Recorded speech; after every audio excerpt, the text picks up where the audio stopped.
आस्था और सियासत भले ही अलग अलग है, लेकिन एक का दूसरे पर असर बहुत गहरा पड़ता है। और इस देश में तो आस्था का सियासत पर इंपैक्ट क्या है, यह पक्ष विपक्ष और तटस्थ सब समझते हैं। इसी कड़ी में एक बड़ा चैप्टर है यूपी का संभल। 19 तारीख को पीएम मोदी संभल जा रहे हैं। वजह बेहद खास है। संभल में भगवान कल्की का धाम बन रहा है, जिसकी आधारशिला पीएम रखेंगे। तो क्या 19 फरवरी का असर 22 जनवरी के जैसा ही होगा? क्या संभल का एक धाम पूरे यूपी की पॉलिटिक्स को बदल देगा? देखिए मनोज्ञा लोईवाल की यह सुपर एक्सक्लूसिव रिपोर्ट। यूपी का संभल सज चुका है। पोस्टर और होर्डिंग से शहर पट चुका है। एक पीठ को एक धाम में विस्तार दिया जा रहा है और एक स्वप्न को साकार किया जा रहा है।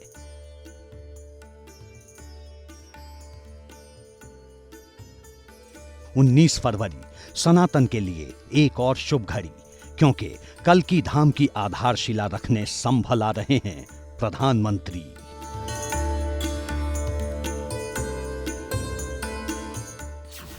आपके मन में सवाल आ रहा होगा कि अचानक से देश में कल की धाम का नाम वायरल क्यों हो रहा है।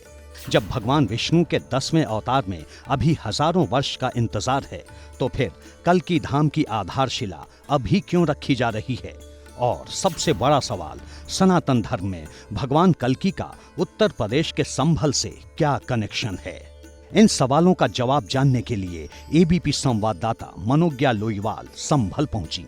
सड़क पर लगे बैनर, होर्डिंग और पोस्टर भी बता रहे थे कि यह शहर 19 फरवरी के इंतजार में है। हम कल्की पीठ पहुंचे। वहां आचार्य प्रमोद कृष्णम श्रद्धालु और समर्थकों के साथ बैठे थे। 19 फरवरी के ग्रैंड इवेंट पर चर्चा कर रहे थे। प्रमोद कृष्णम ही कल्की पीठ के पीठाधीश्वर हैं। कुछ दिन पहले तक ये कांग्रेस के जाने माने नेता थे, लेकिन पार्टी ने इन्हें 6 साल के लिए निष्कासित कर दिया। एबीपी न्यूज से बातचीत में प्रमोद कृष्णम ने कल की धाम से जुड़ी वो बात बताई जिसे सुनकर हम चौंक गए। मनोज्ञा, ये देखो, ये धाम का एक मॉडल है। दुनिया में, मैं भारत की बात नहीं कर रहा, दुनिया में जितने धाम हैं उनमें भगवान के एक एक गर्भगृह हैं। यदि भगवान राम के धाम जाएंगे तो राम जी का गर्भगृह, कृष्ण जी के जाएंगे तो भगवान कृष्ण का गर्भगृह, अगर आप माँ वैष्णो के धाम जाएंगे तो वैष्णो देवी का, दुर्गा का गर्भगृह, हनुमान जी के, हनुमान जी, बाकी सब छोटे छोटे प्रतीक के रूप में स्थापित है।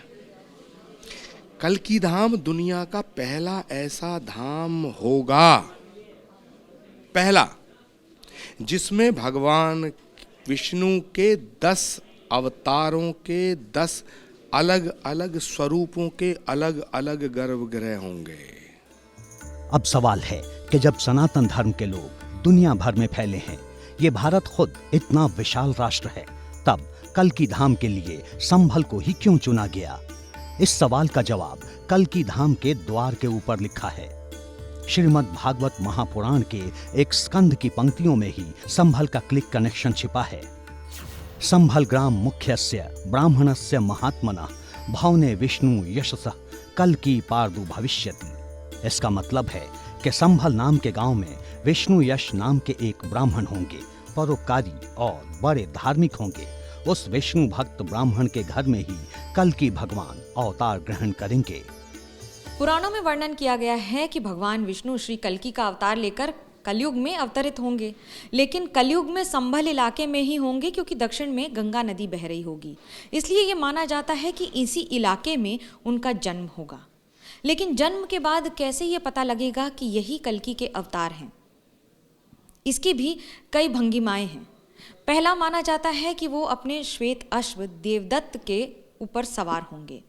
दूसरा, ये कहा जाता है कि उन्हें ब्रह्म ज्ञान प्राप्त होगा और परशुराम खुद उन्हें आकर शस्त्र देंगे और माता वैष्णो देवी उनके चरणों में पद्म के रूप में अवतरित होंगी।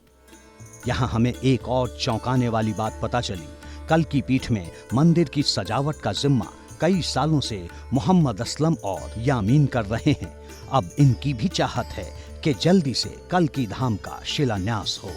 हम तो ठीक देखते हैं, कोई दिक्कत नहीं। हमारे लिए तो बहुत बढ़िया, हमारे लिए इतनी बढ़िया सरकार है, प्रधानमंत्री बढ़िया है और हमारे मुख्यमंत्री जी बढ़िया है, हमें कोई दिक्कत नहीं। 15-17 साल हो गए हमें काम करते हुए सर यहाँ, और बढ़ता ही जा रहा है, कम नहीं हो पा रहा। अब हमारा मंदिर बन रहा है, अब हमें उसमें भी फूल लगाने का मौका मिलेगा। आज हम छोटे मंदिर में, अपने पुराने मंदिर में फूल लगा रहे थे, आज हम नए मंदिर में फूल लगाएंगे।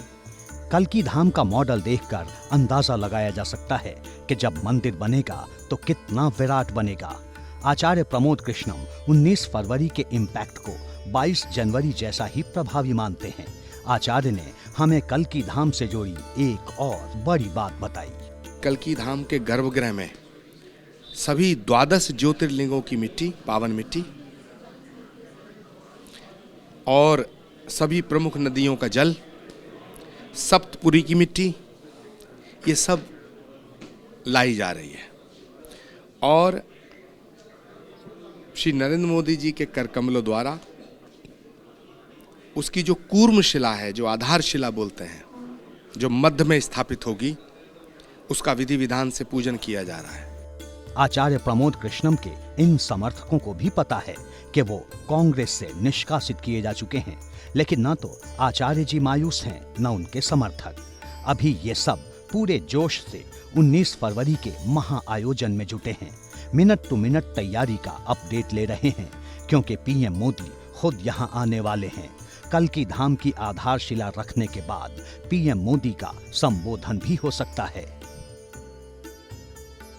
उत्तर प्रदेश के संबल जिले के कल्की धाम का ये वो मंच है जिस पर 19 फरवरी 2024 को प्रधानमंत्री यहां आने वाले हजारों लोगों को संबोधित करेंगे। राहुल गांधी की न्याय यात्रा उत्तर प्रदेश में प्रवेश कर चुकी है, तो वहीं दूसरी ओर 2024 के लोकसभा चुनाव की हुंकार लगातार तेज होती चली जा रही है और इसी मंच पर पदासीन होंगे कई ऐसे विशिष्ट व्यक्ति जो उत्तर प्रदेश ही नहीं बल्कि देश की राजनीति में भी बड़ी भूमिका रखते हैं।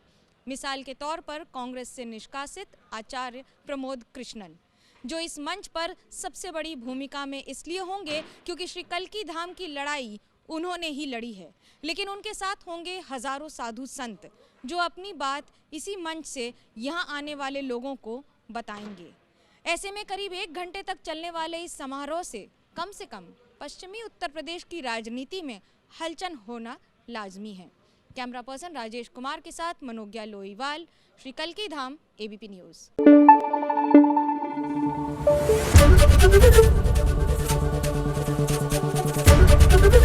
एबीपी न्यूज आपको रखे आगे।